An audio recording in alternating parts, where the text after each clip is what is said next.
what is FundBusy, how it is different, and as we know, it comes with a disruptive startup. So पहले company के बारे में बात करेंगे, then we'll go with the product. Hello friends, my name is Vijay Chilka. I have joined AIF PMS Expert as Vice President in Sales, and our company is in AIF and all the financial products, AIF, PMS, mutual fund, and we also come up with new innovative products. So we will talking about one of the few innovative products as of now, and here in this show we meet with fund managers of that product to get the deep insight of that product. So today we have Mr. Sitla Thakur in our show. So he will be talking about the Dwarka Opportunity Fund, which is one of the unique fund as of now. And about his, Sitla Thakur is a Chief Business Officer with FundBusy. He is a 20 influential personality inspiring generation for driving change by Times Applaud Visionary Leadership in Alternate Investment 2025. He is an accomplished finance professional with 15 years of extensive experience in the finance and alternate investment sector. His career span key roles are in the leading organizations like Indian Bank, Erla Capital, Piramal Capital, and IMGC, a joint venture of International Finance Corporation, Asian Development Bank, National Housing Bank, and Sagan. Currently, Sitla serves as a Chief Business Officer at FundBusy, a pioneer aggregator platform of new age investment products, a 100% subsidiary of Pentomath Group and incubated by NASSCOM. FundBusy was recognized as a disruptive startup setup to redefine the future in 2023 by Business Standard. Sitla's thought leadership and impact in the industry have earned him a place in Business Standard's prestigious list of 20 influential personalities inspiring generations for driving change and Times Applaud Visionary Leadership in Alternate Investment 2025. So it's very good to have you in our show. Thanks, Vijay. So before we start, we just wanted to know what is FundBusy, how it is different, and as we know, it comes with a disruptive startup. So पहले company के बारे में बात करेंगे, then we'll go with the product. For sure. But first of all, Vijay, thanks for calling me up. Yeah. So in fact, I would be thankful कि एक platform who is strongly working on AIF PMS and I himself knowing as AIF PMS experts. So talking about real estate, specifically I would say about real estate, majorly about alternate. ठीक है, talking about alternate together. So good part when you say alternate, because alternate से ही was the thought process, that was the seed जहाँ से FundBusy खड़ा हुआ. Thought was very simple because I was purely a banker. मतलब last 15 साल banking. I have seen various products, assets पे भी देखा, liabilities पे देखा, investments पे देखा. But एक चीज बहुत exciting था ना कि the way people are changing, आप चाहे investments के लिए बोलो, चाहे savings की बात करो, because initially अगर थोड़ा सा resemblance ले पाओ, at the time when our fathers were doing all banking and all, तो वहाँ पे सबसे पहले सिखाया जाता था saving, कि saving करो. कि आप अगर 10 रुपया कमा रहे हो तो 2 रुपया खर्चा करो, 2 इधर डालो, एटलीस्ट 2 रुपया 3 रुपया 4 रुपया सेव करो, overall percentage wise. But immediately after that it was like more than save, it's about investment. Because the way पैसे को बनाता, it is not just saving, it is how strong you can invest. तो if you talk about investment का basic traditional way अगर मैं बात करूँ तो सबसे simple modest way was सबसे पहले आप SIP कर लो, जो आज भी हम लोग बोलते हैं, which is true also, कि आप SIP start करो, because आपको उसे एक आदत पड़ता है, you get habituated. SIP के बाद में when you start understanding, थोड़ा सा risk समझ में आता है, you go for playing equity, कि यार अब मैं, and that is the reason कि हम लोग बोल रहे हैं डीमैट्स बढ़ा, platforms आए, Zerodha आया, Grow आया, Upstocks आया, and things started because people start doing the XYZ activities कि daily में trade कर रहा हूँ. Trade जब समझ में start आता है, then you the next ladder is PMS. कि चलो यार समझ में आ रहा है, I want a fund manager जो मैं 40-50 लाख एंटर करके you can play around. PMS के बाद में you go for the ladder for the unlisted या AIF चलते हैं. That's a traditional journey. But अगर मैं इसको मनी वैल्यू के साथ स्टार्ट करूँ, you start with a ticket of 500 rupees SIP. SIP से अगर मैं लास्ट टिकट की बात करूँ तो कहीं ना कहीं AIF आपका 1 करोड़ पे चलता है. अगर मैं उसको रिटर्न्स के हिसाब से बात करूँ, कैगर के हिसाब से बात करूँ, जो टॉप फाइनेंशियल वर्ड है, तो म्यूचुअल फंड में आप बोलोगे सर या तो लिक्विड है, या तो डेट है, या तो इक्विटी फंड्स है, या तो बैलेंस फंड्स है. तो अगर ऑन एवरेज आप कहीं ना कहीं बोलोगे सर 10% से लेके 12, 13, 14, 15% के कैगर पे आपको देखना है. नेक्स्ट आप जब पीएमएस पे जाते हो तो पीएमएस पे आपका होता है सर कहीं ना कहीं आप 15% से लेके 20-22% कैगर के हिसाब से आप गेम खेल रहे हो। एआईएफ पे जब आप जाते हो तो एआईएफ पे यूर इनटू दैट गेम कि कहीं ना कहीं आप मल्टीप्लायर पे आ जाते हो कि यार कैगर से ज्यादा आप मेरे को 1x 1.5x 2x चाहिए। बट इन बिटवीन अगर आप गैप देखोगे ना, मोस्ट इंपॉर्टेंट गैप इज कि एक रिटेल क्लाइंट अगर है, रिटेल क्लाइंट से मेरा बोलना है जो 5 लाख 10 लाख के टिकट साइज से साथ में है and he wants a return something ranging like a multiplier. Actually इस प्रोडक्ट की रिक्वायरमेंट भी है क्योंकि पीएमएस 50 लाख है और उसके बाद म्यूचुअल फंड जो 500 से भी शुरू होता है, तो गैप इतना बड़ा है कि अगर बीच में कुछ अच्छा प्रोडक्ट फिट हो ही सकता है। तो जब हम लोग ने वही जब अल्टरनेट स्टार्ट किया था ना, तो थॉट वाज कि यार अल्टरनेट में क्या क्या ऑप्शंस है। That is what we said, what is alternate? Alternate is something new. That is the reason fund बिजी का टैगलाइन भी देखेंगे, it is new age investment. तो जिस पे बहुत सारे प्रोडक्ट्स ऐसे हैं जो आए, मार्केट टेस्ट करते गया, लिटमस हुआ। तो उसमें से अगर मैं थोड़ी बहुत प्रोडक्ट्स की बात करूं, अगर मैं पहले डेट के साइड से बात करता हूं, तो डेट में एनसीडीज बहुत अच्छे प्रोडक्ट है, एसडीआईज बहुत अच्छे प्रोडक्ट है। तो एसडीआईज एनसीडीज की अगर मैं बात करूं तो एसडीआईज है वो जिसको डेट में ही चाहिए, बट डेट में मेरे को ऐसा चाहिए कि 1 साल 2 साल 3 साल का प्रोडक्ट है जो मेरे को ऑन एन ईयर एवरेज मेरे को 12% से 14% तक का रिटर्न दे पाए। सिक्योर्ड फंड्स, ब्यूटीफुल प्रोडक्ट, जबकि सुनने में अब लग रहा होगा बट ये सब ऑलरेडी एस्टैब्लिश्ड प्रोडक्ट्स है। तो इसके साथ जब हम लोग चलना स्टार्ट किया, हम लोग ने बोला यार ये तो डेट हो गया, इक्विटी में भी कुछ कर सकते हैं कि जहां पे एक रिटेल क्लाइंट को with a ticket size of 5 lakh 10 lakh में इक्विटी वाला फीलिंग दे पाऊं। बिकॉज एआईएफ जब आप जाते हो, आप जब एआईएफ में मल्टीप्लायर बात करते हो 1x 2x 3x, तो ये फीलिंग आप यहाँ दे सकते हो क्या? तो we started brainstorming on that. तो जब वो ब्रेनस्टॉर्मिंग स्टार्ट किया तब निकल के आया कि यार अगर आप सबसे ज्यादा मल्टीप्लायर आप देखोगे और अब स्टैटिस्टिक डेटा के साथ अगर आप जाओगे ना, सबसे ज्यादा रिटर्न्स अगर किसी ने भी बनाया है तो सबसे ज्यादा रिटर्न्स बनाया रियल एस्टेट पे।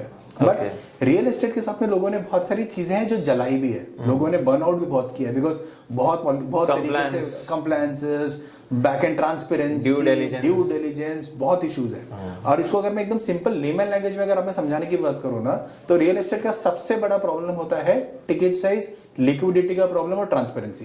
ये तो प्रॉपर्टी प्राइसेस इतने बढ़ गए हैं तो ये सबसे बड़ा प्रॉब्लम है। आप सिंपल ले लो, एक इन्वेस्टर या एक रिटेल इन्वेस्टर स्पेसिफिकली बात करूं, अगर उसको रियल एस्टेट खरीदना है तो रियल एस्टेट खरीदने के लिए आप सबसे पहले बोलेंगे सर कम से कम आपको 25 लाख चाहिए, 50 लाख चाहिए, 1 करोड़ चाहिए। पहला चीज, मैंने 25 से 50 लाख अगर एक प्रॉपर्टी में डाल दिया एंड लेट से वर्स्ट सिचुएशन से ही स्टार्ट करते हैं, लेट से वो बैड ऑप्शन निकला, तो मेरे 25 लाख का वैल्यू 25 पे अटका है या तो 25 के नीचे आ गया है। यही दो possibility and he stuck now because मैंने जितना भी सेव किया था एक ऑप्शन में डाला, जबकि ऐसा हम लोग ने हमेशा बोला डाइवर्सिफाई करो। रिस्क का सबसे बड़ा मिटिगेशन इज डाइवर्सिफिकेशन। तो वी थॉट कि यार इस पे कुछ कर सकते हैं क्या, and that was the brainstorming जिस पे वी स्टार्टेड आवर प्रोडक्ट, जिस पे हम लोग द्वारका जो सेकंड मेरा सीरीज है उस पे विल टॉक। बट इससे पहले we launch a product called Ayodhya. उसको अगर थोड़ा और एक्साइटिंग में बनाऊं तो व्हाट वी डिड वाज कि अयोध्या जैसे लोकेशन पे हम लोग ने एक प्रॉपर्टी ली जिसका वैल्यू था 10 करोड़, और एक्चुअली अगर मैं रिटेल कस्टमर को बात करूं तो रिटेल क्लाइंट को हम लोग ने अपॉर्चुनिटी, यू वोंट बिलीव विजय, हम लोग ने अपॉर्चुनिटी 24 रुपए में लाके दिया था, 24 रुपीज। मतलब एक रिटेल क्लाइंट रियल एस्टेट 24 रुपए में खरीद सकता है। तो विल टॉक ऑन दैट। तो उस तरीके से चीजें स्टार्ट हुई। तो दैट वाज द थिंग कि यार इक्विटी के तरीके में काम हो सकता है क्या। जैसे इक्विटी में आज के टाइम पे आप 5 रुपए में भी ट्रेड कर सकते हो, 10 में भी ट्रेड कर सकते हो, रियल एस्टेट में कर सकते हो क्या?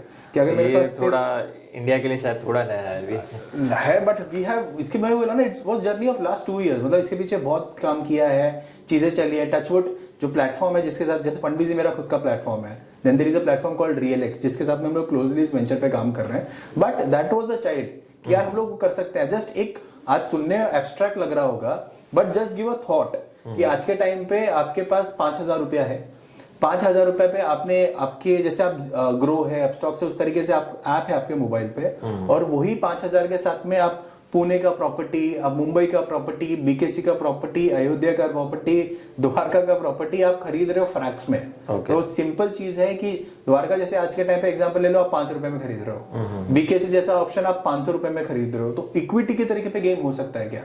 तो दैट वाज द थॉट जिससे हम लोग ने स्टार्ट किया and that is how we have. तो आज के टाइम पे हम लोग जब बात करेंगे, देयर आर 2 मॉडल्स। तो इसको और सिंपल तरीके से अगर मैं लेके जाऊं कि हम लोग इमीडिएटली अगर प्रोडक्ट की तरफ में मूव करूं, तो प्रोडक्ट का सिंपल प्रोडक्ट थी इसकी द्वारका एज अ लोकेशन है जहां पे मेरे को, अगर मैं इंफॉर्मेशन जाऊं गूगल पे भी चेक करूं, गवर्नमेंट के बहुत सारे इनिशिएटिव्स है जो आ रहे हैं। अपार्ट फ्रॉम दैट एक लोकेशन जो मेरे को स्पिरिचुअल टूरिज्म पे अच्छा है, जहां पे आपका द्वारकाधीश टेम्पल है, बेट द्वारका टेम्पल है, 12 ज्योतिर्लिंग है इंडिया में, उसमें से एक ज्योतिर्लिंग नागेश्वरनाथ ज्योतिर्लिंग है वहां पे। राइट। इसके अलावा रुक्मिणी देवी टेम्पल है। उसके अलावा इंडिया में एक ही टेम्पल है जहाँ पे हनुमान जी और उनके बेटे का temple, that is in Dwarka.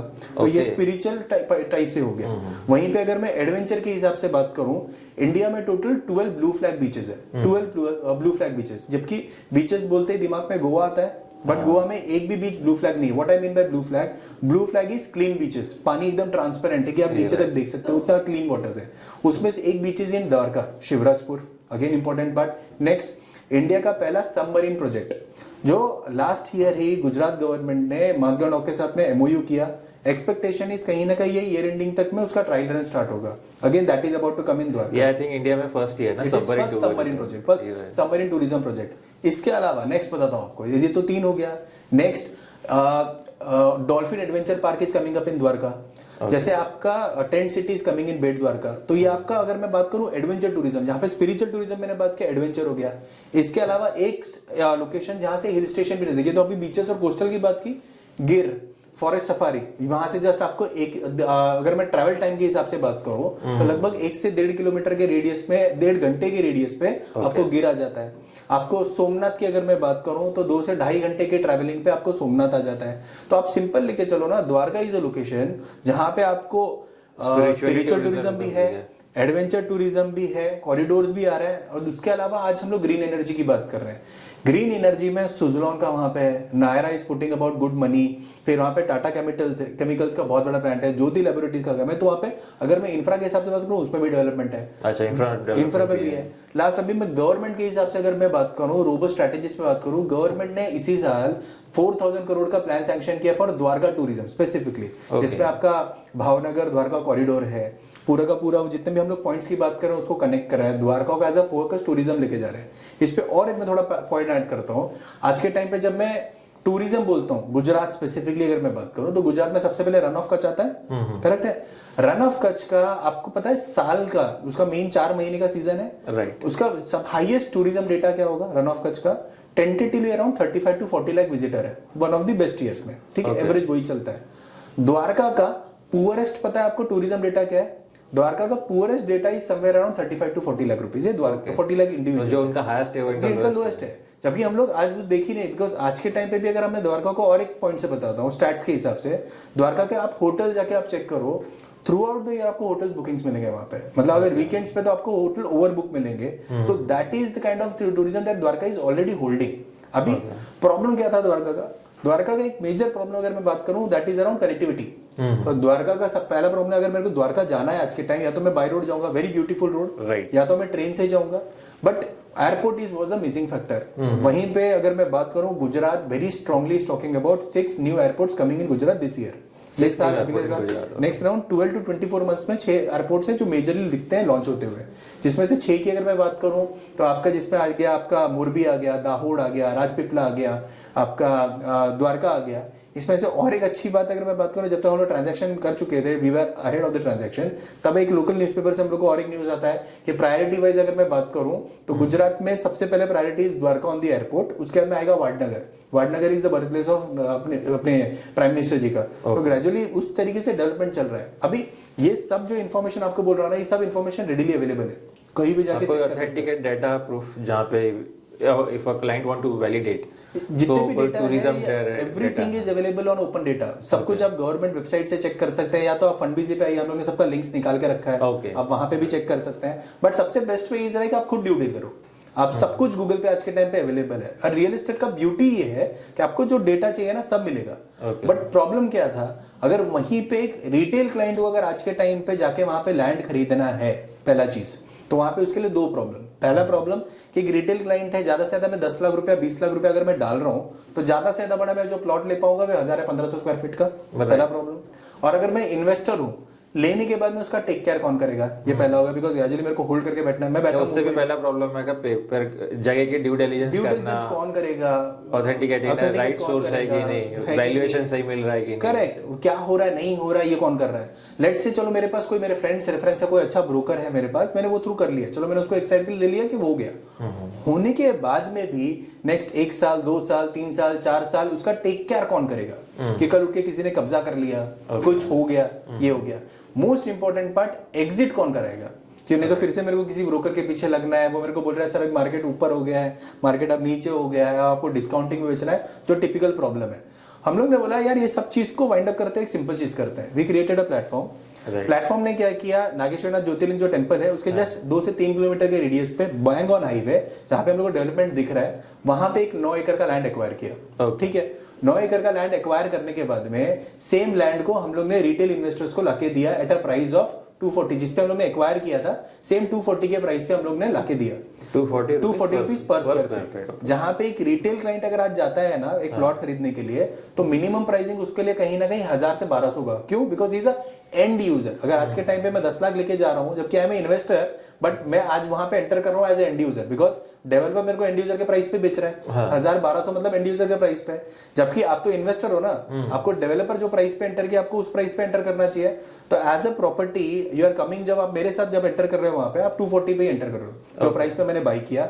And what we are saying कि आपको मैंने सेम प्राइस पे दिया है, आप मेरे साथ लैंड को सीजनिंग के साथ में रुकते हैं, बैरिकेडिंग कराया है, कंपाउंडिंग कराया है, वहां पे एक प्रोजेक्ट मैनेजमेंट कंपनी रखी मैंने, पूरा का पूरा जो टेक केयर करेगी और एग्जिट का भी टेक केयर कर रही है। दूसरा इंपॉर्टेंट मैंने क्या बोला कि सर ये सब पॉइंट्स है जिसके वजह से वी फील कि जो हम लोग ने एनालिसिस किया है कि ये नेक्स्ट 2 साल 3 साल 4 साल में 3x 4x का स्टोरी हो सकता है। बट एज ए इन्वेस्टर, आप रिटेल इन्वेस्टर के हिसाब से जब एंटर कर रहे हो, आपका होराइजन होना चाहिए कि सर 3 से 4 साल का मिनिमम होराइजन पकड़ो, जिसमें आपको मिनिमम 2x का रिटर्न दे दे। So being very very very conservative side कि 3 से 4 साल होराइजन में आपको 2x की बात कर रहा हूं मैं। जबकि अगर एक्चुअल जो मैंने आपको स्टोरी बात किया with location information, belief as a fund बोलता है कि कहीं ना कहीं 3 या 4x 3 से 4 साल में बनना चाहिए, बट 2x।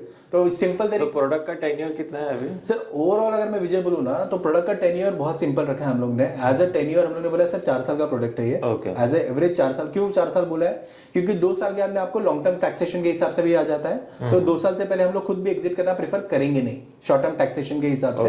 तो 24 मंथ्स के बाद में स्टार्ट टॉकिंग अबाउट एग्जिट्स, दिखाना, बेचना, प्रोजेक्ट मैनेजमेंट के हिसाब से स्टार्ट करना। तो that is the reason we say ये 4 साल का प्रोडक्ट है। 4 साल में एज ए रिटेल इन्वेस्टर आपको 2x का एक्सपेक्टेशन रखना चाहिए। That's a simple product. बाकी लास्ट वेनिला प्रोडक्ट है, बस एक लैंड है जो उसका प्रॉब्लम था वो हम लोगों ने सॉर्ट कर दिया। सॉर्ट करते एक प्रोफेशनल अप्रोच लिया है। प्रोफेशनल अप्रोच के साथ में आप जो पैसा ले रहे हो वो एक कस्टोडियन के पास जा रहा है, एक ट्रस्टी उसमें बीच में आ रहा है, एस्क्रो मैकेनिज्म के थ्रू आ रहा है। तो एक प्रॉपर स्ट्रक्चर में स्ट्रक्चर होता है, सिमिलर स्ट्रक्चर। बिल्कुल ट्रस्टी है, कस्टोडियन है। ओके। तो अगर मैं इसको एकदम बेसिक अगर मैं तो अगर रिवर्स में इसकी बात करूं and then will talk about the things कि क्या हो रहा है। पहले तो फ्रेमवर्क पे बात कर लेते हैं। तो जैसे अभी हम लोग ने बात किया, दिस इज इट, सिंपल लेके चलते हैं। 9 करोड़ का हम लोग ने टोटल जो बात किया है, 9 एकड़ का लैंड पार्सल है। अगर मैं सीधी सीधी बात करूं, 240 rupees is all inclusive for the client, जिसमें आपका NA कन्वर्जन आ रहा है, सिक्योरिटी की जो मैं बात कर रहा हूँ, वैल्यूएशंस की मैं बात कर रहा हूँ, ट्रस्टी की जो बात कर रहा हूँ, that is all inclusive 240 rupees. इसके बाद हम लोग क्या बोल रहे हैं, वहां पे कंपाउंडिंग किया मैंने, बैरिकेडिंग किया मैंने, लेवलिंग कर दिया मैंने, ये सब चीज इसके अंदर आ रहा है। ये पहला पार्ट हो गया। एज अ क्लाइंट आपको मैं 2 ऑप्शन दे रहा हूँ। बट विल टॉक अबाउट कि एक रिटेल क्लाइंट जब आ रहा है तो विल टॉक अबाउट रजिस्टर्ड को ओनरशिप मॉडल, बिकॉज यहाँ पे सबसे पहला चीज आता है कि सर मैंने जो पैसा डाला मेरे को क्या मिलेगा, एज अ क्लाइंट मेरे पास क्या आता है, वो पहला सवाल सबसे इंपॉर्टेंट क्वेश्चन होता है। तो सबसे पहला चीज sir, and of the day अगर आप प्रॉपर्टी खरीद रहे हो तो आपको प्रॉपर्टी मिलनी चाहिए। तो प्रॉपर्टी आपके नाम पे है कि नहीं है, उसका सबसे बड़ा प्रूफ आपका सेल डीड होता है। गवर्नमेंट बुक्स में जिसपे आप रजिस्ट्रेशन कर रहे हो, सेल डीड जो है, सेल डीड में अगर आपका नाम आ रहा है तो उससे बड़ा तो प्रूफ है नहीं। तो 10 लाख में व्हाट वी सेड कि टोटल प्रॉपर्टी 9 करोड़ की है, तो मिनिमम 10 लाख के साथ में आप रजिस्टर्ड को ओनरशिप मॉडल पे इसमें अंदर आ सकते हो, जिसपे आपका मिनिमम स्टेक इज 1%। लीगल तरीके से अगर मैं बात करूं तो मिनिमम 1% के साथ में आप रजिस्टर्ड ओनरशिप ले सकते हो। और सेल डीड में ट्रस्ट होता है जो एक्चुअली बाय कर रहा है, और उसके साथ में एनेक्शर्स में आपके एक नाम भी आ जाते हैं। तो यू रियली नो कि आपके साथ में और कितने रजिस्टर्ड को ओनर्स है। तो ये इंपॉर्टेंट पार्ट हो गया। बाकी as I said, you are actually the owner of the property, registration आपके नाम पे हो रहा है, प्रॉपर्टी आपकी है। कि कल उठ के let's talk again the worst part कि अगर फंड बिजी नहीं है या रियल एक्स नहीं है तब क्या होगा। तो वहां के लिए टेक केयर करने के लिए, जैसे अपने करंट स्टेज में बात करें तो एमिकॉप इज द ट्रस्टी, तो आपका जो पूरा ओरिजिनल डॉक्यूमेंट से लेके सब कुछ एमिकॉप के पास होता है। इन एनी केस ऐसा कुछ सिचुएशन आया तो एमिकॉप जैसे नॉर्मल ट्रस्टी काम करता है, उस पर आता है, कस्टोडियन के हिसाब से घुसता है, उसको सेल ऑफ के लिए काम करता है। दूसरी अच्छी बात, प्राइसिंग पॉइंट, जो मैंने बोला सबसे इंपॉर्टेंट किसी भी फंड का होता है कि आप एग्जिट पे वेल्थ क्रिएट कर रहे हो कि एंट्री पे। एंड एज वी से, हम लोग वेल्थ क्रिएट कर रहे हैं at the time of entry itself. क्यों? जहां पे नॉर्मल प्राइसिंग एक लोकल लोकेशन का 100 रुपया है, बिकॉज मैं अपफ्रंट जा रहा हूँ, पैसा दे रहा हूँ, बाय कर रहा हूँ, मैं एटलीस्ट 20-25% का डिस्काउंटिंग लेता हूँ, जो मेरा हक बनता है, ठीक है, वो मैं इमीडिएटली मेरे कस्टमर को दे देता हूँ, and that is how we going. यहाँ पे एंट्री में ही अपने को थोड़ा डिस्काउंटिंग डेफिनेटली है ना। देखिए रियल एस्टेट का विजय ब्यूटी क्या है, आप इसको एक सिंपल ले लो। आज हम लोग मुंबई में बैठे हैं, हाँ। आज के टाइम पे अगर मैं किसी डेवलपर के पास जा रहा हूँ 3 BHK खरीदने के लिए जिसका वैल्यू 10 करोड़ है, एग्जांपल, अभी मैं उसके पास जा रहा हूँ, उसको बोल रहा हूँ कि मैं अपफ्रंट पैसा दे रहा हूँ, कोई लोन नहीं है, कुछ नहीं है, अपफ्रंट पैसा दे रहा हूँ, मैं नेक्स्ट 15 दिन के अंदर डील क्लोज कर दूंगा, आप मेरे को क्या डिस्काउंटिंग दोगे? सेम डील मेरे को कहीं ना कहीं वो 8-8.5 करोड़ में दे देगा। ये फैक्ट है ना, बिकॉज मैं अगर अपफ्रंट जा रहा हूँ। तो रियल एस्टेट का जो फंडामेंटल्स हम लोग ने उसको स्टिक करके ही काम किया है। यहाँ पे भी हम लोग क्या कर रहे हैं, एक डील है, बस अच्छा लोकेशन विद अच्छा स्टोरी लाइन विद अच्छा प्रोस्पेक्ट जो है ना, जो रेडी इन्फॉर्मेशन है with some our internal connects also, कि गवर्नमेंट के थ्रू हम लोग क्या बेसिक चीजें मिल रही है, प्लस हम लोग की रिसर्च टीम जो ड्यू डिल करती है, रिसर्च निकालती है, वो डिटेल के साथ हम लोग जा रहे हैं। सेकंड, थीम में भी थोड़ा सा लग रहा कि let's go with the temple economy. उसका भी रीजन क्या था, बिकॉज अगर आप and of the day everything is economics, demand और सप्लाई है। अगर मैं डिमांड और सप्लाई के हिसाब से समझू, टेंपल के हिसाब, अगर नजदीक के लैंड्स की हम लोग बात करें, इसका डिमांड हमेशा हाई होता है, सप्लाई इज ऑलवेज लिमिटेड, ठीक है। क्यों सप्लाई लिमिटेड होता है? और सप्लाई लिमिटेड होने की वजह से प्राइस हाई होता है, तो जिसके वजह से एक रिटेल क्लाइंट चाह के भी वहां घुस नहीं पाता है, तो जिसके वजह से वो दूर दूर जाएगा, फिर छोटे छोटे फ्रैक्शनल में बिट्स एंड पीसेस में लेगा, जिसको वो हमेशा मिलेगा यार real estate is dead investment. फिर दूर दूर के चक्कर में कहीं ज्यादा ही दूर चला, कहीं ज्यादा दूर जाएगा, और वहां पे भी जाके, बिकॉज मेरे को 10-15 लाख में क्या मिलेगा आपको? 1000 स्क्वायर फीट 2000 स्क्वायर फीट का प्लॉट मिलेगा, जिसपे या तो आप खुद का बंगलो बनाओगे या बस कुछ करोगे नहीं, बोलेगा यार मैंने कहीं लिया था, वो अप्रिशिएट हो रहा है बट पड़ा हुआ है। उससे बेटर अगर वही लोकेशन में आप ग्रुप इन करके एक अच्छा लैंड बैंक खरीदते हो और वही बैंक को आप अच्छे होटल को बेचते हो, तो होटल के लिए भी अच्छी बात है, बिकॉज होटल के लिए पूरा पूरा डील क्लीन हो गया। जो रियल एस्टेट का कैश का प्रॉब्लम था, we are trying to solve that as well, because जब मैं डील कर रहा हूं तो I am going to the end farmer से मैंने लिया, कलेक्टर से मैंने अप्रूवल लिया, और फार्मर से जब मैं जा रहा हूँ, we are making the industry कि यार कैश नहीं दूंगा मैं। क्यों? अगर मैं डील 100 रुपए में ले रहा हूँ, मेरे क्लाइंट को मैं 100 पे ही दूंगा। तो यहाँ पे एक नॉर्मल आएगा, सर फिर प्लेटफॉर्म पैसे कहाँ से कमा रहा है? बिकॉज ये नॉर्मली क्वेश्चन मेरे को आता है कि सर इतना सब चीज आप फिलैंथ्रोपी तो नहीं कर रहे हो, कमाने के लिए ही कर रहे हो। प्लेटफॉर्म एक्चुअल पैसा कमाता है जब एग्जिट करता है, क्योंकि ग्रेजुअली व्हाट वी से आर बिलीफ सेज कि जो आज हम लोग ने 250 में लिया है ना, अगर हम लोग इसको 4 साल तक होल्ड करते हैं या 2 साल तक में भी जाते हैं, 2 साल कहीं ना कहीं मेरे को 600 रुपया दे देगा, तो इसे जो भी प्रॉफिट मैं आपको बना के दूंगा ना, उसका 10% मेरा बनता है, विच इज फेयर इनफ। तो अगर मैं आज मैंने 300 में आपने खरीदा है, कल मैं आपको 600 में बिकवा रहा हूं, तो 300 रुपए जो आपने प्रॉफिट कमाया, उसका 10% इज व्हाट द प्लेटफॉर्म है, विच इज फेयर इनफ। दूसरा जो मेरा मॉडल है, जो हम लोग बात कर रहे थे फ्रैक्स का, जो मैंने एक्साइटमेंट स्टार्ट किया था कि अयोध्या हम लोग ने 20 रुपए पे लॉन्च किया, 24 पे लॉन्च किया, that is something we call tokenisation. अभी इंडिया में रेगुलरिटी के हिसाब से अगर मैं बात करूं या लीगलिटी के हिसाब से बात करूं, तो उस पर बहुत सारी चीजें जो चल रही है, तो अगेन एज अ प्लेटफॉर्म हम लोग उस पर डिस्कशन कर रहे हैं, क्लाइंट से बात कर रहे हैं 1-on-1, but specifically as offering we are talking for registered ownership. But अगर क्लाइंट किसी को टेस्ट करना है, एक्सपीरियंस करना है, तो वो क्या है, लोअर टिकट साइज 5 लाख के टिकट साइज में आप टोकनाइजेशन मॉडल पे आ सकते हो। व्हाट डज दैट से? जैसे आज के टाइम पे डीमैट है, इक्विटी है, जस्ट उसके कंपेयर में आप लेके आओ। इक्विटी आप खरीद रहे हो तो वहां पे डीमैट है, जिसमें डीमैट में आपके शेयर्स आ रहे हैं, इक्विटी आ रहे हैं, आप ट्रेड कर रहे हो। सेम वे उसको आप रेप्लिका ब्लॉकचेन ले सकते हो। ब्लॉकचेन में जैसे डीमैट होता है, ब्लॉकचेन में डीएलटी होता है, digital ledger transaction account. DLT में आप क्या कर रहे हो, जहां पे आप शेयर्स ले रहे हो ना, तो डीएलटी में आपके सब क्रिप्टो आ रहे हैं, जैसे आज बिटकॉइन आप बात करते हो, इथेरियम बात करते हो, ये सब आपके फ्रैक्स है, टोकन्स है, तो ये आपके डीएलटी अकाउंट में आते हैं। तो सेम वे प्रॉपर्टी को हम लोग ने टोकन्स में कन्वर्ट किया, एनएफटी जिसको हम लोग बोलते हैं नॉन फंजिबल टोकन्स, कन्वर्ट करके आपके डीएलटी में गया। दूसरी अच्छी बात, ये आपके सिक्योर्ड है, क्यों? इसके पीछे लैंड है, तो कल उठ के आपका जो अंडरलाइनिंग एसेट इज लैंड। तो सबसे ब्यूटी क्या है कि आपका लैंड को हम लोग ने फ्रैक्स में तोड़ दिया। 1 square inch is equal to 1 फ्रैक।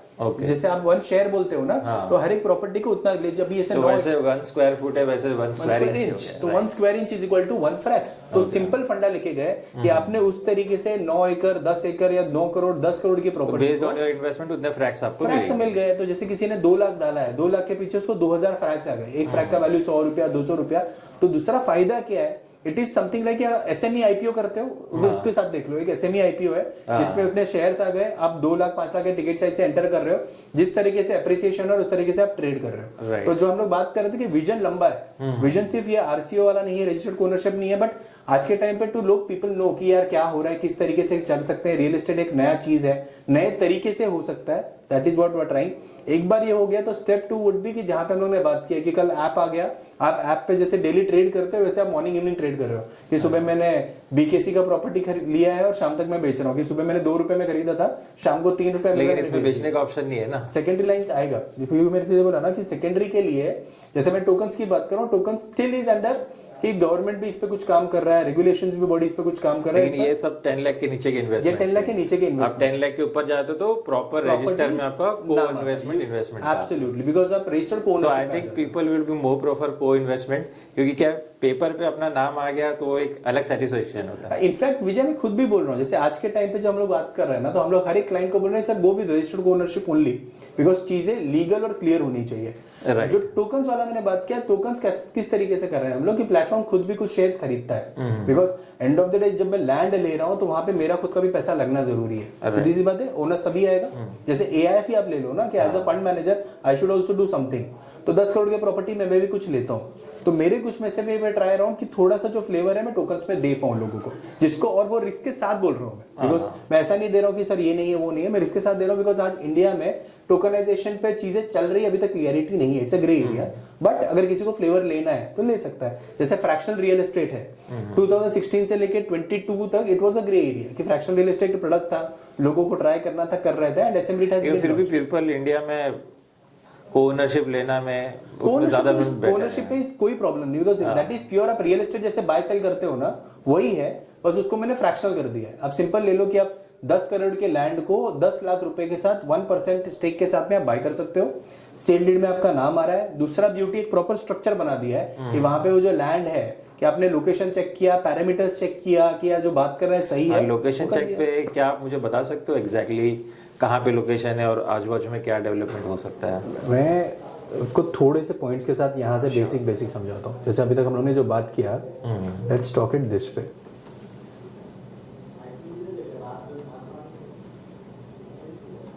सबसे पहले हम लोग बात करते हैं प्राइसिंग पे, ठीक है? वो ओवरऑल गुजरात लैंड का क्या चल रहा है, then will go towards the location. Sure. अगर आप एक नॉर्मल लैंड भी देखते हैं ना, हर एक लैंड का कुछ ना कुछ एप्रिसिएशन होता ही है, ठीक है? डिपेंडिंग कि एग्रीकल्चर है, नॉन एग्रीकल्चर है, किस तरीके से। अगर मैं स्पेसिफिकली गुजरात की बात करूं तो हम लोग ने यहाँ पे अगर देखेंगे तो 3 पैरामीटर्स रखे हैं। एक मैंने एज अ गुजरात पूरे लोकेशन का बात किया, मैंने India as a entire country का बात किया, और मैंने टेम्पल इकोनॉमी के साथ में अयोध्या की बात किया, कि तीनों चीज के साथ में वी कैन कंपेयर। अगर मैं गुजरात की बात करूं ना, तो गुजरात का अगर मैं एप्रिसिएशन स्पेसिफिकली लैंड पे बात करूं, अगर मैं लास्ट 5 साल का एवरेज की बात करूं तो 12% से लेकर 15% का कैगर मेरे को ईयर ऑन ईयर लैंड पे मिला है, Gujarat as a state. India का अगर मैं ओवरऑल की सिटीज के हिसाब से बात करूं तो इंडिया में अगर मैं लास्ट 5 साल का एवरेज बात करूं तो कहीं ना कहीं 7% से लेके 9% का मेरे को कैगर मिला है ईयर ऑन ईयर, सिंपल। वहीं पे अगर मैं टेम्पल इकोनॉमी के साथ में की लोकेशंस की बात करूं, जहां पे गवर्नमेंट इंफ्रास्ट्रक्चर आ रहा है, कुछ थीम आ रहा है, कुछ चीजें आ रही है, तो अगर मैं उसका एग्जांपल, जैसे अयोध्या हम लोग ने रिसेंट क्लोज किया, अयोध्या की अगर मैं बात करूं तो अयोध्या मेरे को, अगर मैं 5 साल का एवरेज बात करूं, कहीं ना कहीं 22 से 25% का कैगर दिया है अयोध्या से एज अ लोकेशन, तो दैट इज टेम्पल इकोनॉमी। तो हम लोग ने तीनों को मिला, आई थिंक टेम्पल इकोनॉमी के यहाँ पे प्राइसेस बहुत जल्दी बढ़ती है, डेफिनेटली बढ़ते हैं, बिकॉज क्योंकि डेवलपमेंट भी होता है, लिमिटेड लैंड होता है, और जो पब्लिक आने का जो इन्फ्लक्स है वो बहुत ज्यादा हो जाता है। एपी सेंटर आपका डिफाइन हो गया है ना मुझे। कैसा है कि अगर मैं अयोध्या बोल रहा हूँ तो मेरा मंदिर डिफाइन हो गया, तो मेरे को पता है इसका 2 किलोमीटर, इसका 4 किलोमीटर, इसका 5 किलोमीटर, तो वहीं पे मेरे को पूरे सिटी में कहाँ पे ले रहा हूँ, क्या डेवलपमेंट है बेटर, की डेवलपमेंट ऑलरेडी हो गया है, उसको फोकस करके जब मैं चीजें कर रहा हूँ तो वहां पे मैं ग्रोथ उतना एक्सपोनेंशियल आएगा। तो गवर्नमेंट का भी फोकस है कि अपने को इस एरिया डेवलप करना ही है, बजट एलोकेट हो जाती है, इंफ्रा आपको डेवलपमेंट दिख रहा है, रोड्स कनेक्टिविटी दिख रही है, लोग, तो इसके वजह से क्या होगा कि बाहर से भी लोग आ रहे हैं। जैसे अयोध्या का एग्जांपल से अगर मैं समझाऊं, अयोध्या का लैंड जहां पे हम लोग ने लिया, वहीं पे house of Abhinandan Lodha, again a brand, I shouldn't quote it this पे, उन्होंने एक्वायर किया था property at a very good price, tentative ranging between 500,000 rupees per square feet in the year 2018-19 में एक्विजिशन स्टार्ट किया, जब आपका रेट वही था, eight a very initial stage. तो रियल एस्टेट में वही होता है कि आप जितना पहले ले लोगे, डेवलपमेंट स्टार्ट होने से पहले। एंड 2022 में उन्होंने सेल स्टार्ट किया, they started their sales at a value of 14,000 rupees, 12,000 से लेके 16,000 रुपीज पर स्क्वायर फीट पे they sold it, and it's a good price, क्योंकि अगर वहीं पर बहुत सारे पैरामीटर से जो मैं कंपेयर कर सकता हूँ, तो इट्स अ गुड प्राइस। तो that is appreciation, that is exponential, कि आप 1000 रुपए को आप 5 साल में 15,000 की बात कर रहे हो, दैट इज 15 टाइम्स, तो दैट इज लैंड। तो ग्रेजुअली आप सही लोकेशन पे, सही जगह पे, सही तरीके से अगर जा पाओ तो कर सकते हो। तो ये आइडिया सबको है, मैं फिर से बोला ऐसा नहीं है कि किसी के पास तो नहीं, इसके लोकेशन की बात structure कर दे रहे दिया। हैं अपन। तो coming back on this immediate ये लोकेशन, कितना बैंग ऑन लोकेशन है अभी? अगर मैं आप सिंपल अभी इस पे ले लो आप, ठीक है, अब जो रेड पे आप देख रहे हो that is our location, okay, ठीक है। इसको अगर मैं और छोटा कर पाऊँ थोड़ा सा, ये भी यस, ठीक है। तो जैसे मैंने बोला कि द्वारका आते ही सबसे पहले जो दिमाग में आएगा वो आएगा Dwarkadhish temple, right. Again very important, because अगर मैं चार धाम की बात करूं, इसमें बात करूं, Dwarkadhish is very important temple. Second important temple आ जाता है Bet Dwarka, next important temple आता है नागेश्वर नाथ। तो अगर आप लोकेशन देखोगे it is very much epicentre. तो आप नागेश्वर नाथ से बोलोगे तो मैं जस्ट 5 to 6 मिनट्स पे हूँ, किलोमीटर वाइज बात करूं तो 3 किलोमीटर पे हूँ। ओके। द्वारकाधीश मंदिर की बात करूं तो ये लगभग 22 किलोमीटर है। बेट द्वारका की अगर मैं बात करूं again time wise 20 minutes, kilometre wise again 20 kilometre, because एकदम क्लीन है, सुदर्शन सेतु बन गया है, विच इज लाइक जो लास्ट ईयर गवर्नमेंट ने वहां पे ओपन किया। 5 साल का प्रोजेक्ट था जो लास्ट ईयर ओपन हो गया, अगेन प्राइस शूट। शिवराजपुर जो मैं ब्लू फ्लैग बीच की बात कर रहा था, उसकी अगर मैं मिनट्स वाइज बात करूं it is 18 minutes, kilometre wise बात करूं अराउंड 12 किलोमीटर्स। तो हम लोग we are sitting at a very epicentre. Next important factor आप लोकेशन पे देखोगे ना, तो जैसे मैंने बात किया submarine, that is at Dwarkadhish temple. मैंने डॉल्फिन एडवेंचर बात किया, वो आपका बेट द्वारका में। तो ये सब के साथ में आप उसको कनेक्ट कर सकते हो कितने किलोमीटर्स पे। एयरपोर्ट जो मिसिंग फैक्टर है, द्वारका में 2 लोकेशन है जहां पे मेजरली वी फील कि एयरपोर्ट आना चाहिए, ठीक है। एक लोकेशन 10 किलोमीटर के रेडियस पे अपने, दूसरा 22 पे। Let's talk the higher side की 22 पे। 22 किलोमीटर पे भी अगर मैं जाता हूं ना तो टाइमलाइन के हिसाब से do not more than 30 minutes. तो gradually we are still into the city with सब लोकेशन के साथ में कनेक्टेड है और उस तरीके से आ रहे हैं। नेक्स्ट, और अगर मैं बात करूं तो बैंग ऑन रोड, मतलब ऑलरेडी एक रोड है, इट्स नॉट, मैं गांव खेड़ी का रोड नहीं बोल रहा हूं, प्रॉपर 2 लेन हाईवे है, 2 लेन हाईवे पे उसको 4 लेन हो रहा है वो, ओके। तो 2 लेन हाईवे पे मेरा लैंड है, बैंग ऑन हाईवे है, जहां पे हम लोग बात कर रहे हैं प्रॉपर रेक्टेंगुलर 9 एकड़ पीस, जो एक प्रॉपर रिसोर्ट या अगर मैं बात करूं जिसको एक एक्चुअल रिक्वायरमेंट होता है, वो मैंने रिसोर्ट के लिए एक बहुत परफेक्ट लोकेशन, परफेक्ट तरीके से लेके आए। अभी मैं finding a buyer is not an issue, तो अगर मैं सिंपल लेके जाऊं, हम लोग ने ये डील अगर मैं प्राइस के हिसाब से भी अगर मैं बात करूं तो मैंने इसको कहीं ना कहीं 50 लाख पर एकड़ के हिसाब से डील क्लोज किया। अच्छी बात ये है बिकॉज अगर आप न्यूज फॉलो कर रहे हैं, लास्ट 15-20 दिन में द्वारका में गवर्नमेंट ने डेमोल्यूशन के काम स्टार्ट कर दिए। It is almost the same जो 2018-19 में अयोध्या में डेमोल्यूशन स्टार्ट हुआ था कि चीजें साफ करनी है, क्लियर करना है इंफ्रास्ट्रक्चर ग्रोथ के लिए। द्वारका में वो चीज लास्ट 15 दिन से स्टार्ट हो गया। अच्छा, जैसे 15 दिन से स्टार्ट हो गया, और ये सब न्यूज पे है, मैं जो भी बोल रहा हूँ आप you can just go around, आप द्वारका अपडेट, द्वारका न्यूज करके चेक करोगे, ये आपको न्यूज में आ जाएगा। दूसरी अच्छी बात जिसके वजह से जो लैंड हम लोग ने 50 पे लिया है ना, as on time we have buyers जो मेरे को 70-75 लाख पर एकड़ देने के लिए भी रेडी है। बट एज आई सेड कि देखो लैंड का स्टोरी वो 10% 15% क्या का नहीं होता है। लैंड का स्टोरी हमेशा मल्टीप्लायर होता है कि आप थोड़ा सा पेशेंस रख के बैठो, and that is what we want to make it to the retail client की जो आप टैक्स एफिशिएंट भी बनाना है उसे। एब्सोल्युटली। तो इसके बोला कि 10 लाख के टिकट के साथ में आपको मैं मल्टीप्लायर एएफ का इफेक्ट दे रहा हूँ कि आप 10 लाख के टिकट के साथ में आपका सिक्योरिटी मैंने आपको लैंड दे दिया, सेल डीड में you are the actual owner, structuring में मैं कस्टोडियन और एस्क्रो और जितना मैकेनिज्म ले सकता हूं उसको मैं लेके आ गया, मेरा प्रॉफिट मैंने एग्जिट पे रखा, and last most important part कि एक रिटेल क्लाइंट को जो मिसिंग फैक्टर था उसको मैं मिक्स कर दिया कि 10 लाख। मुझे इसमें एक बोलो, टैक्सेशन इसमें कैसे का, लॉन्ग टर्म शॉर्ट टर्म क्या रेट ऑफ इंटरेस्ट पे लगेगा? सिंपल आप लेके चलो, रियल एस्टेट में आपका जो टैक्सेशन आता है 24 मंथ्स के ऊपर जो भी चीज हम लोग बेच रहे हैं that goes on LTCG, long term capital gains. Okay. दूसरी अच्छी बात लॉन्ग टर्म कैपिटल गेन्स में आफ्टर 23 जून 2024 गवर्नमेंट का जो डेट था 23 जून 2024 के अंदर जितने भी ट्रांजैक्शंस हुए ना उसको हम लोग नए रूल्स के हिसाब से लेंगे। तो यहाँ पे आपको फ्लैट 12.5% का टैक्सेशन आएगा। 23 जून से पहले किसी ने अगर प्रॉपर्टी खरीदी है ना तो उस पे वो इंडेक्सेशन का बेनिफिट ले सकता है। अपने केस में वो नहीं आएगा, अपने को फ्लैट 12.5% टैक्सेशन आएगा। इंडेक्सेशन नहीं है, सीधा 12.5% फ्लैट आएगा LTCG पे। शॉर्ट टर्म में अगर हम लोग आते हैं तो शॉर्ट टर्म में simple as per your income tax slab, simple story है। शॉर्ट टर्म में एग्जिट का कोई प्लान नहीं है, राइट? शॉर्ट टर्म में हम लोग personally as a platform recommend भी नहीं करेंगे। रीजन क्यों, आप इन्वेस्टर के तरीके से आ रहे हो तो इसके लिए डे 1 पे हम लोग इन्वेस्टर्स को जो भी आ रहे हैं उनको बोल रहे हैं कि सर एटलीस्ट कोई भी प्रोडक्ट लॉक इन नहीं है बट मेंटली आप उसको लॉक इन रखो कि ये 3 से 4 साल का प्रोडक्ट है, because that is the time जब आप मैक्सिमम कैपिटल एप्रिसिएशन लोगे। बिकॉज हर एक चीज को थोड़ा टाइम पेशेंटली सीजनिंग के लिए टाइम देना पड़ना जरूरी है कि आज आपने लिया है, मैं बोलूंगा 2 महीने के बाद बेचना है, बेच सकते हो, आप किसी फ्रेंड को दे सकते हो, प्लेटफॉर्म का हेल्प ले सकते हो, So, वो बट ऑप्शन सजेस्टेबल है नहीं है। आप अपना स्टेक किसी को ट्रांसफर कर सकते हो, वो ऑप्शन तो है। आप रियल एस्टेट खरीद और बेच रहे हो, बस जब किसी नेक्स्ट बंदे को आप बेचोगे तो नेक्स्ट बंदे को फिर से वो स्टैम्प ड्यूटी रजिस्ट्रेशन बेयर करना पड़ेगा, same like real estate, because आप रजिस्टर्ड ओनरशिप में भी आप रियल एस्टेट ही बाय कर रहे हो, बस 100% की जगह पे 1% है। एंड प्रॉपर्टी एक एसपीवी की जगह हम लोगों ने ट्रस्ट पे ले लिया है। क्यों लिया ट्रस्ट पे?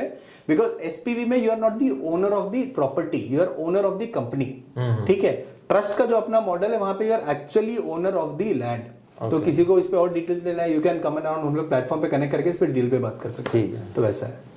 तो विजय दैट इज अबाउट इस पे। और एक थोड़ा सा अगर मैं ब्रीफ दूं, मैंने बेसिक बात किया हम लोग, कनेक्टिविटी एक बार बता दीजिए। कनेक्टिविटी की, यस। तो इसमें एक चीज जो मैंने बात करना मिस किया, again that was one important part is Okha. Okay, Okha is again a port. जैसे अभी मुंबई में वाडगांव ओपन हुआ, अगर पालघर की तरफ में बात करूं, प्राइस अप्रिशिएट ऑलरेडी हो गया, अरे पोर्ट खुल गया। ओखा पोर्ट इज ऑलरेडी देयर, जो सिर्फ 15% फंक्शनल है। अच्छी बात है।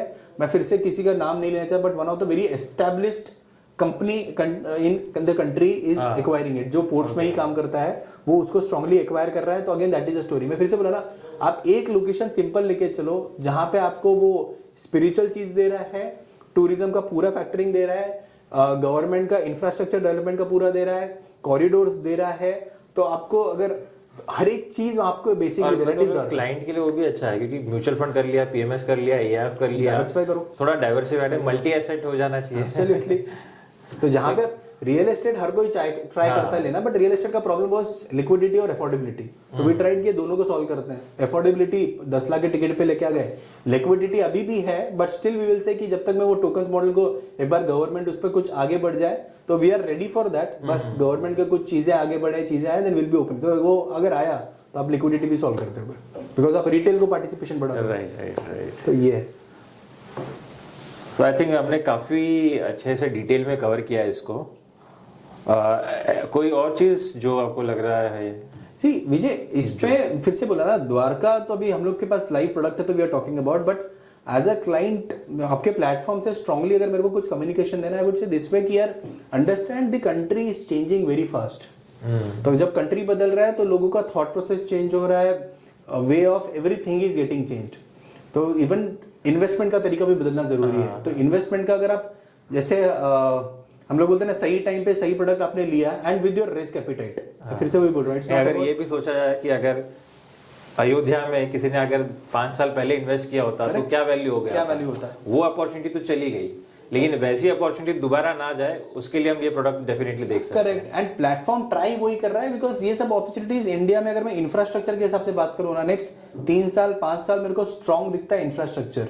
तो इंफ्रास्ट्रक्चर है तो लैंड ऐसी चीज है जो लिमिटेड है। स्पेसिफिकली अगर मैं बात करूँ, जो यूजेबल लैंड है बहुत लिमिटेड है, पॉकेट्स लिमिटेड है। तो अगर मैं वो चीज रिटेल को लाके दे पाऊँ तो अपना काम हो गया। तो gradually we started with Ayodhya, Dwarka is next. ये पूरे साल में और 7 से 8 अपॉर्चुनिटी आएंगी, जिसमें हम लोग 3-4 स्क्रीनिंग ऑलरेडी कर रहे हैं। तो जिसमें शायद से मेरा उज्जैन आएगा, अमृतसर आएगा, तो बहुत सारी फैक्टरिंग है। मोस्टली पिलग्रिम साइट्स से विल ट्राई फॉर दैट। फिर से जैसे बोला कि इकोनॉमिक्स के साथ में चलेंगे, बट अगर कुछ अच्छे लोकेशंस आते हैं जहां पे मेरे को गवर्नमेंट का इंफ्रा पुश भी दिख रहा है और मेरे को ये समझ में आता है कि 2-2.5 साल में एक अच्छा एक्सपोनेंशियल ग्रोथ दे सकता है, व्हाई नॉट।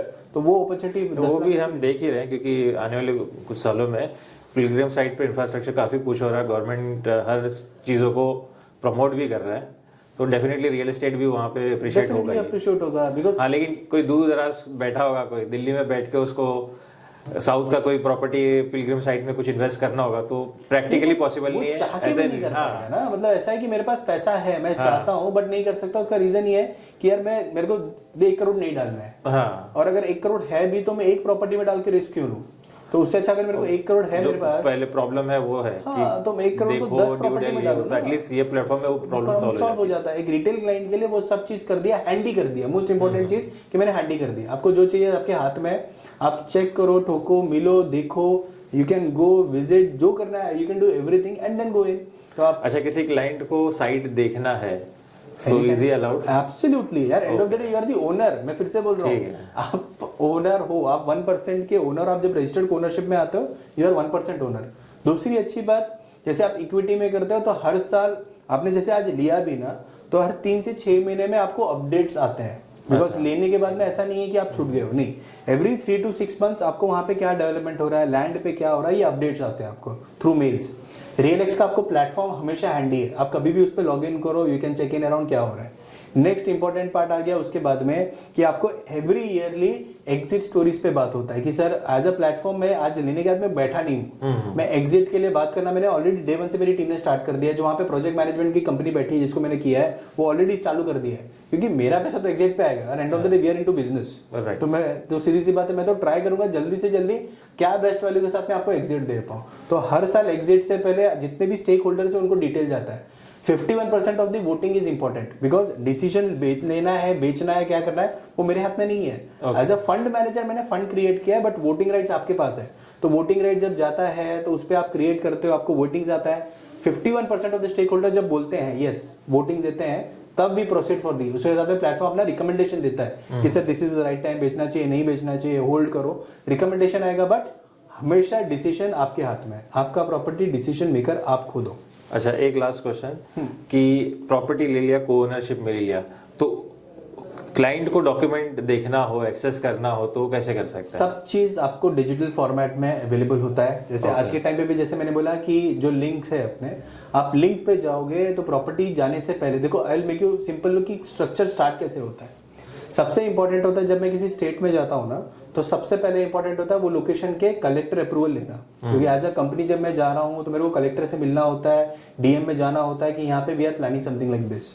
तो उसके अंदर फिर मेरे को उनको लैंड के डिटेल्स देने होते हैं कि ये लैंड हम लोगों ने फाइनलाइज किया है। उनका बंदा कोई आता है मेरे साथ में, he will verify that and then I will take a collector NOC. उसके बिना मेरे रजिस्ट्रेशन नहीं होगा, वेरी इंपॉर्टेंट पार्ट ये होने। तो ये वेरिफिकेशन हुआ पहला।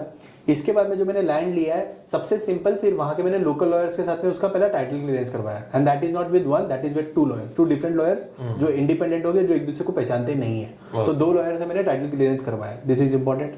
ये 2 होने के बाद ये सब डॉक्यूमेंट जो आपको बोल रहा हूँ आपको लिंक पे मिलेगा, ठीक। इसके बाद में नेक्स्ट इंपॉर्टेंट आ जाता है कि लैंड का लोकेशन क्या है, किस तरीके से है, पैरेलली ड्यू डेल। नेक्स्ट इंपॉर्टेंट आ जाता है रिसर्च रिपोर्ट। रिसर्च रिपोर्ट जो बात करता है उधर लोकल का, पूरे स्टेट का ओवरऑल फीचर्स क्या है, चीजें क्या हो रही है, development, so that you can make up the mind कि मेरे को ये चीज देखना है नहीं देखना है। ये 3 आ गया। उसके अंदर आपका आ गया कि वहाँ का वीडियोस, बिकॉज ग्रेजुअली सब कुछ भी चीज आपको सोचना नहीं है। तो वहाँ के वीडियोस आ गए, लाइव वीडियोस आ गए, आप देखो समझो। उसके अलावा और भी अगर कुछ चाहिए तो वन पेज एरियल शॉट्स वो सब मिलता है। तो आपको ड्रोन शूट्स आ जाएंगे।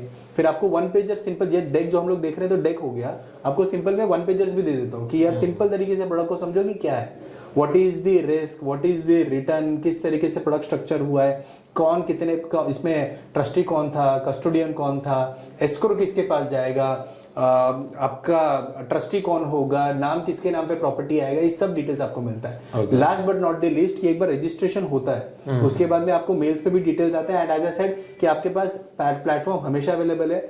डॉक्यूमेंट्स का कॉपी आपको स्कैन कॉपी में आपको मेल पे आता ही आता है। अपार्ट फ्रॉम दैट लिंक पे हमेशा पड़ा है कि आप कभी भी जाओ लॉग इन करके चेक करो। ओरिजिनल कॉपीज जो होता है वो हमेशा ट्रस्टी के पास होता है, बिकॉज वो मेरे पास भी नहीं होता। मेरे पास एक ओरिजिनल आपने बताया वो मेरे पास सिर्फ एक कॉपी पड़ा होगा, बट ओरिजिनल हमेशा ट्रस्टी कस्टोडियन के पास होता है। सो इन केस कंपनी को कुछ हो गया तो custodian can take charge and absolutely safeguard the interest of the client. Absolutely okay, कि कल उठ के वी डोंट वांट कि कल उठ के बाय चांस एनीथिंग कुछ हुआ तो वो ना। इनफैक्ट क्लाइंट को भी जब हम लोग ऑनबोर्ड करते हैं तो नॉमिनी डिटेल्स तक लेते हैं कि कल उठ के अगर क्लाइंट को कुछ हो गया तो मेरे पास सेकंड लाइन बैकअप भी जरूरी है। Last most important is like known है एंड ट्रांजैक्शन स्टार्ट हुआ है तो एक Ayodhya touchwood we went off very well. 10 crore का लैंड था, क्लोज कर दिया, 100% क्लोज हो चुका है। It's around 92% close. मैं जैसे बोला कि लास्ट का कुछ चीज है जो प्लेटफॉर्म खुद अपने पास रखता है। बाकी की अगर मैं बात करूं तो सेकंड अपॉर्चुनिटी जो हम लोग लास्ट वीक में लॉन्च किया दैट इज वर्का, एंड वी बिलीव कि touchwood again thanks to you guys अच्छा रिस्पॉन्स आ रहा है। पीपल आर लाइकिंग इट कि यार जो चीज मिसिंग फैक्टर था, एज यू सेड कि यार गैप बड़ा था तो we have tried to fill it up, वो कर रहे हैं। तो इसके तरीके से नए प्रोडक्ट्स कर रहे हैं। तो ये होने के बाद में प्लानिंग समथिंग कि मैं मार्च अप्रैल तक कुछ नया लाऊं, तो उस तरीके से चीजें चलती रहेंगी। ये सो आई थिंक काफ़ी इन्फॉर्मेशन हमको मिली है और हमारे क्लाइंट्स को भी मिली है। होप सारे क्वेरीज इसमें आंसर तो हो ही चुके होंगे, बट इन केस आपको कुछ भी इसमें क्वेरी हो, डाउट हो, you can connect to us on our website and you can connect to any of the RMs in our team. So thank you, wonderful session and thanks for this session. Thanks Vijay, thanks Vijay, thanks Vijay, pleasure.